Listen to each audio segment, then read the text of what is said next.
हरिओम. योगदास श्री जय गणेश जोशी लिखित श्रीकृष्ण वृंदावन.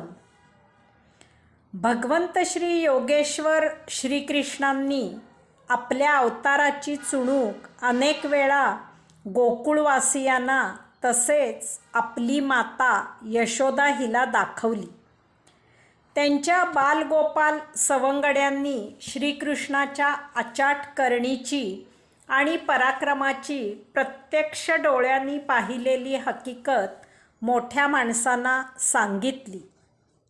तरीही गोकुळवासियांना आपला श्री बाळकृष्ण अद्भुत आहे, दैवी अवतार आहे असे कधीही वाटले नाही. जे काही घडले ते इतके अद्भुत आणि अशक्य होते की हे कृत्य श्रीकृष्णाने केले यावर कोणाचाही विश्वास बसला नाही. प्रत्येक वेळी श्रीकृष्णाच्या जीवावर बेतले होते, परंतु केवळ नशिबाने आणि देवदयेने, परमेश्वर कृपेने श्रीकृष्ण या जीवघेण्या संकटातून वाचला अशीच त्यांची समजूत होती. याचा परिणाम मात्र वेगळाच झाला. राक्षस ब्राह्मण महाबल, राक्षसी पुतना मावशी, राक्षस शक्टासुराचा गाडा, तृणावर्ताचे राक्षसी वादळ, अर्जुन वृक्षांचे उन्मळून पडणे इत्यादी विचित्र गोष्टी घडल्या होत्या. त्या अर्थी हा काहीतरी दैवी कोप आहे. श्रीकृष्णावर आणि गोकुळावरही कोणाची तरी अवकृपा आहे असेच गोकुळवासियांचे मत झाले. सर्वजण नंदाजवळ चर्चा करायला बसले. सर्वानुमते असे ठरले की गोकुळ सोडून सर्वांनी गोकुळाच्या पलीकडे असलेल्या वृंदावनात राहायला जावे. तेथे आपली वसाहत नव्याने उभारावी. त्या काळी सर्वांमध्ये किती एकी होती, बंधुभाव होता हे लक्षात घ्यावे. या अशा विचित्र घटनेमुळे विचलित होऊन कोणीही नंदाला आणि त्याच्या कुटुंबियांना गोकुळाबाहेर हकलून द्यावे असे म्हटले नाही. संकट हे संकट असते, मग ते कोणावरही आलेले असो. त्याचा मुकाबला सर्वांनी एकजुटीने करायला पाहिजे अशीच भावना होती. स्वार्थीपणा आणि अप्पलपोटेपणा नव्हता. दुस्वास नव्हता. दुसऱ्यासाठी कष्ट आणि त्रास सोसायची तयारी होती. सर्वजण एकच कुटुंबीय आहेत ही भावना होती. हे सर्व आनंदाने केले जात होते. एका सुदिनी सुवेळी सर्वांनी आपापले सामान छकड्यावर चढवले आणि गाणी गात गात सर्व गोकुळवासीय वृंदावनाकडे निघाले.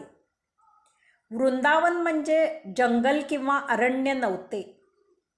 गोकुळापासून जवळच असलेले यमुनेच्या काठी असलेले गोकुळवासियांनीच राखलेले ते वन होते. येथे गोवर्धन पर्वत होता. तेथे असंख्य तऱ्हेच्या लतापल्लवी फुले, फळफळावळांनी डवरलेली झाडी, वृक्षराशींनी नटलेली वनशोभा होती. पक्षी गुंजारव करत होते. यमुनेचे वाळवंट होते. सुमधुर पाणी देणारी हिमालय कन्यका यमुना वाहत होती. श्रीकृष्ण, बलराम आणि त्यांचे सवंगडी ही वनशोभा पाहून खुश झाले.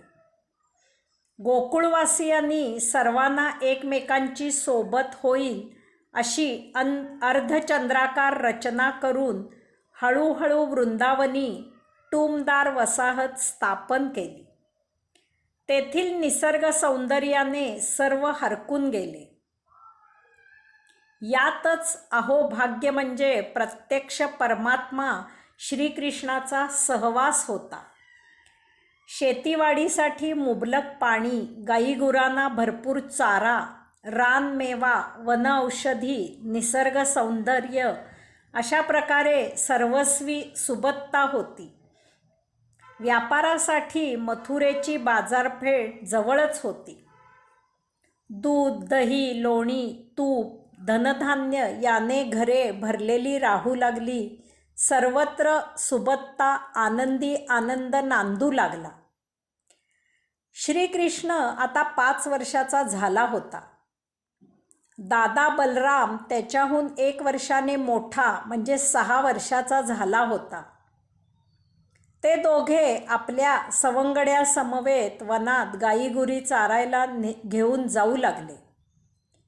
तेथे श्रीकृष्ण मनमोहक मंत्रमुग्ध करणारी मुरली वाजवत असे. अनेक खेळ खेळत असे. पायात घुंगरू बांधून नाच करत असे. गमती जमती करून सर्वांना हसवत असे. यामुळे बाळगोपाळ आनंदाने नाचत असत. गाईगुरेही बागडत असत. आता तरी श्रीकृष्णाच्या खोड्या कमी होतील असे यशोदेला वाटले होते. परंतु तसे काही झाले नव्हते. श्रीकृष्ण मनसोक्त खोड्या काढत होता. त्याच्या त्या खोड्यांसह तो समस्त गोकुळवासियांना अतिप्रिय होता. जीव की प्राण होता. हरिओम.